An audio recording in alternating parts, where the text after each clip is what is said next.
Are you looking to create your first podcast like I have, but don't know where to start? Then I would like to introduce you to an amazing tool called Anchor. If you haven't heard about Anchor, it's the easiest way to make a podcast. Let me explain. It's a completely free service that offers creation tools to let you record and edit your podcast right from your phone or computer, then distributes your podcast so it can be heard on Spotify, Apple Podcasts, and many more. What's more, you can make money from your podcast with no minimum listenership. It's everything you need to make a podcast in one place, so what are you waiting for? Download the free Anchor app or go to anchor.fm to get started. Entry 1, June 26, 2020.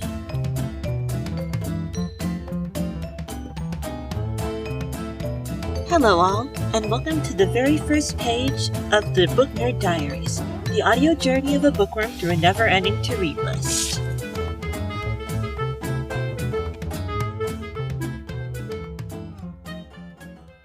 My name is Amber, and as you might have guessed, I am the aforementioned bookworm. For as long as I can remember, the stories found in the pages of books have been the guide by which I navigate this messy journey called life. But unfortunately, there are so many wonderful books coming out all the time, it's almost impossible to keep up with all of them. Because of this, I've started this little podcast as an excuse to cross some titles off my list. So, without further ado, let's get started, shall we? The first book that I'm going to be covering today is called The Foxhole Court, which is the first book in the All for the Game series by Nora Sakavic. I originally picked this book because this series regularly came up on my social media feeds among many other young adult series I already loved. This huge level of hype over time became such that it was nearly impossible to avoid it anymore. Along with this, the name of the fictional sport featured in the book, Exy, lent the story a sci-fi futuristic tone that deeply intrigued me, paired with a sense of dark academia that set it apart from most other sports stories. The story follows Neil Jostin, a boy endlessly on the run from the reputation and blood-soaked clutches of his father, a notorious crime boss known simply as the Butcher.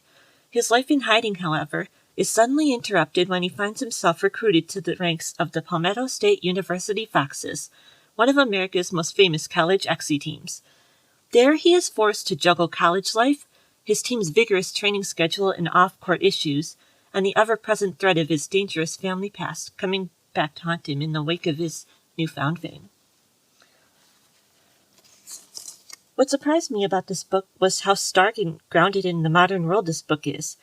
For some reason, Exy, the name of the sport featured in this book, suggested a futuristic tone, but beyond the sport's existence, there is really no difference between the world in this story and ours. Also, I was, for some reason, not expecting how blatant this book was about the dark sides of sports itself and its effect on the players. I don't want to give away any spoilers for the book in case you'd like to eventually read it for yourself, so I've decided to give you 3 highlights of the book that I think might interest you. Number 1, the sport of Exy. I don't fully understand its origin or really how it's played, as the rules for the game itself aren't really covered all that much in the book beyond the presence of goals and a lacrosse or hockey-style stick. But nonetheless, the name of the sport alone is enough to somehow make me want to learn more about it, despite my utter cluelessness when it comes to sports. If this game existed in real life, I'd certainly watch it casually on TV for a while, if not follow it. Number 2, the suspense. Our protagonist, Neil Jostin, is constantly in fear of his murderer father finding him, or his Exy teammates discovering his past. As a result, you can feel his overwhelming anxiety and suspicion of everyone on every single page, and you can't help but fear for him every single second. The third highlight of this book that I would like to bring to your attention is the drama. A lot of sports stories are about a group of bright-eyed, ragtag young athletes finding family in each other and banding together in the 11th hour to overcome seemingly insurmountable odds. Fists and trophies raised in triumph as the proverbial screen fades to black. The Foxhole Court, however, is certainly not that kind of story. Though I haven't had the opportunity to read either of the following installments in the All for the Game series, this first book shows us a team in the Palmetto State University Foxes that all have their own darkness and vices that ultimately keep them divided and eternally suspicious of each other. This is particularly evident in their treatment of new team member Neil, who is subject to all forms of awful hazing at the hands of his veteran teammates. As this story deals with some truly dark subject matter, please check the content warnings on this episode's show notes before reading. We're now headed into the second half of our episode, so please join us for more Book Nerd Diaries after this quick break.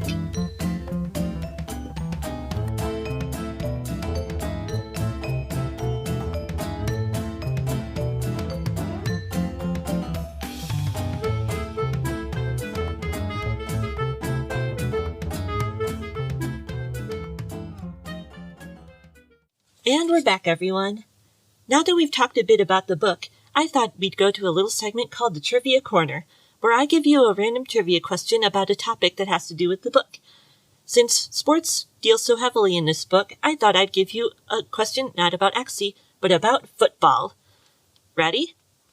Your question is, which NFL team won the very first Super Bowl?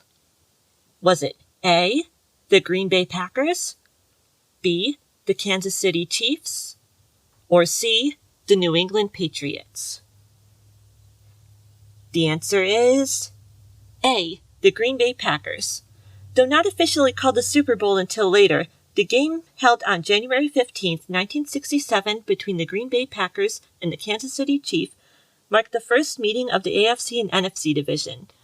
That comes from History.com. This marks the end of our episode, everyone, but before I go, I'd like to leave you all with the listener question. Ready? Your question for this episode is, who is your favorite protagonist from a book? Personally, I would have to say that my favorite is Bilbo Baggins from The Hobbit, because he's a rare hero in fiction who would most likely have been relegated as a sidekick in any other media. He doesn't have a great destiny, nor does he have any desire for wealth or power. At the end of the day, he's just a man who wants to go home. If you'd like to share your answer to be featured in a future episode, please send us an email at bndpod@gmail.com. Again, that's bndpod@gmail.com. We'd love to hear from you. The Book Nerd Diaries is written, edited, researched, and hosted by Amber Wilchin. Thank you to Kevin MacLeod for the use of our intro and outro music, The Show Must Be Go. Sincerely yours on Unsplash via Anchor for our wonderful cover art, and a special thank you to Nora Sakavic, the author of this episode's book, The Foxhole Court.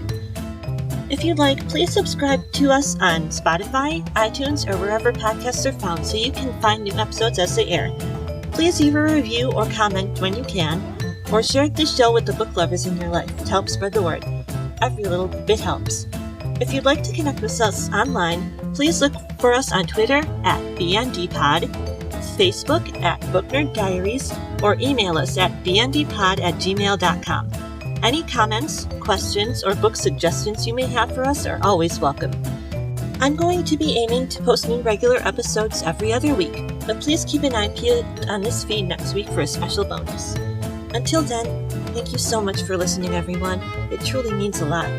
Please take care of each other, and don't forget to support your local library.